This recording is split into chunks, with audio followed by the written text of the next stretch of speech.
Yung ilang araw ko rin iniisip hindi na nga ako halos makatulog tungkol sa problema natin sa West Philippine Sea.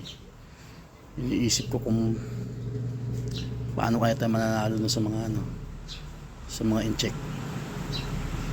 Tapos biglang may napanood ako na video sa Facebook na dapat daw yung mga babae yung papadala sa gera.